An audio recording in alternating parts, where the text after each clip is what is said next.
ఇక రాహుల్ గాంధీకి ఈ డీప్ స్టేట్తో సంబంధాలు ఉన్నాయనే ఆరోపణలు కూడా వస్తూ ఉన్నాయి. మోదీని ఓడించలేక, బీజేపీని ఎదుర్కోలేక రాహుల్ గాంధీ డీప్ స్టేట్తో టైఅప్ అయ్యాడు అనేది ఆరోపణ. ఏమంటారు?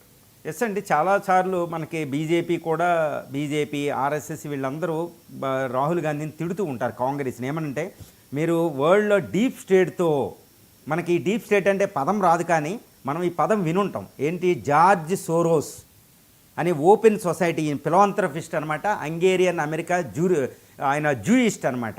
ఈయన ఏంటంటే ఓపెన్ సొసైటీ ఫౌండేషన్ పెట్టి ఇండియాలో ఉన్న వాటికి అన్ని ఫండింగ్ చేస్తూ ఉంటాడనమాట. ఇది కాంగ్రెస్ కూడా ఫండింగ్ చేశాడు. ఈ జార్జ్ సోరోస్తోనే ఈ రాహుల్ గాంధీ కాంగ్రెస్ లింక్ అప్ అయి ఉంది. అంటే మోడీ ప్రభుత్వాన్ని పడగొట్టడానికి, భారతీయతను పడగొట్టడానికి, అంటే భారత వ్యతిరేకి, అంటే భారత శత్రువే ఈ జార్జ్ సోరోస్. ఆయనతో ఫ్రెండ్షిప్ ఉంది. ఈ రాహుల్ గాంధీకి అడ్వైజర్లుగా పనిచేసే వీళ్ళందరూ, అమెరికాలో ఉండే వాళ్ళందరూ ఈ దీంతో ఓపెన్ సొసైటీతో ఫండింగ్ తీసుకుంటున్నారు, అన్నీ తెచ్చుకుంటున్నారు. కాబట్టి రాహుల్ గాంధీ డీప్ స్టేట్తో లింకప్ అయి ఉన్నారు, మోడీ ప్రభుత్వాన్ని పడగొట్టడానికి రెడీగా ఉన్నారని బీజేపీ ఎంపీలే, బీజేపీ లీడర్లే చాలాసార్లు అంటూ ఉంటారండి. ఇది సో నేనేం చెప్తానంటే, Rahul Gandhi is the head of the Congress party.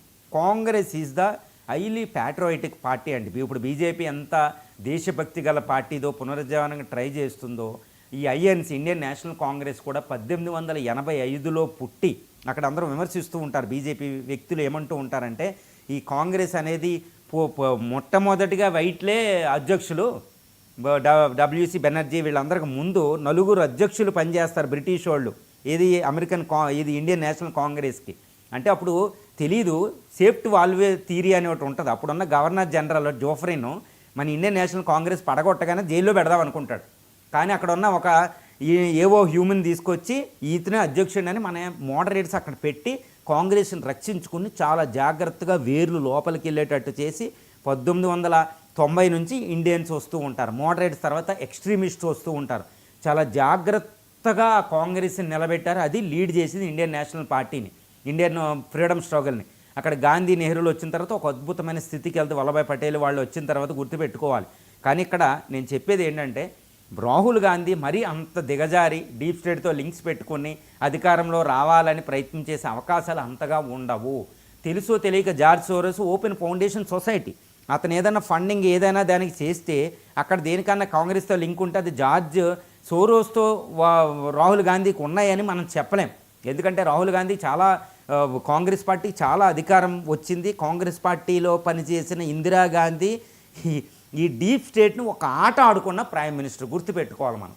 Deep స్టేట్ని ఇండియాలో ఇప్పుడు మోడీ ఎలా ఆడుకున్నాడో ఒక ఆట, ఈ డీప్ స్టేట్ని ఒక ఆట ఆడుకుని తరిమి కొట్టిందే ఇందిరాగాంధీ. కాంగ్రెస్ కూడా డీప్ స్టేట్తో ఆట ఆడుకున్నది. అందుకని ఆవిడ మరణాన్ని కూడా దారితీసింది. డీప్ స్టేట్ని ఒక ఆట ఆడుకున్న వ్యక్తే మన లాల్ బహదూర్ శాస్త్రి. ఆయన కాంగ్రెస్ నుంచి వచ్చారు, గుర్తుపెట్టుకోవాలి. కానీ ఈ డీప్ స్టేట్కు అనుకూలంగా కొన్ని పాలసీలు పెట్టి వాళ్ళకు అనుకూలంగా మాటలు వింటారు. ఇప్పుడు చైనా కూడా ఏం చేసింది? ఎకనామిక్ రిఫార్మ్స్ స్టార్ట్ చేసింది. ఈ డీప్ స్టేట్ వాళ్ళు ఏం చెప్తే అది విని ఎకనామిక్ రిఫార్మ్స్ పెట్టి అమెరికాకి అది ఉపయోగపడింది. ఉపయోగపడుతూనే అది ప్రపంచంలో సూపర్ పవర్ అయిపోయింది చైనా, గుర్తుపెట్టుకోవాలి.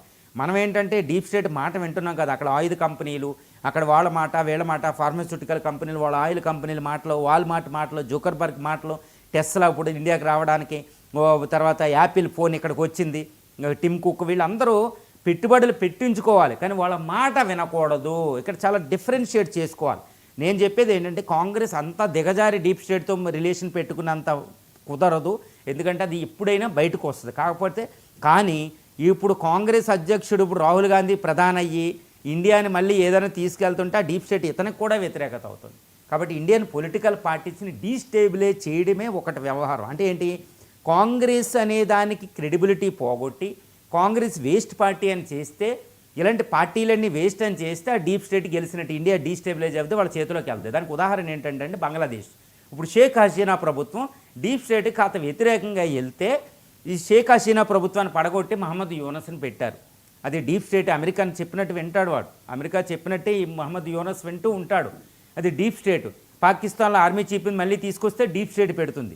అంటే ఈరోజు వాళ్ళ మాట విననే వాళ్ళు. ఇప్పుడు రాహుల్ గాంధీ వినకపోతే రాహుల్ గాంధీ శత్రువు వాళ్ళకి.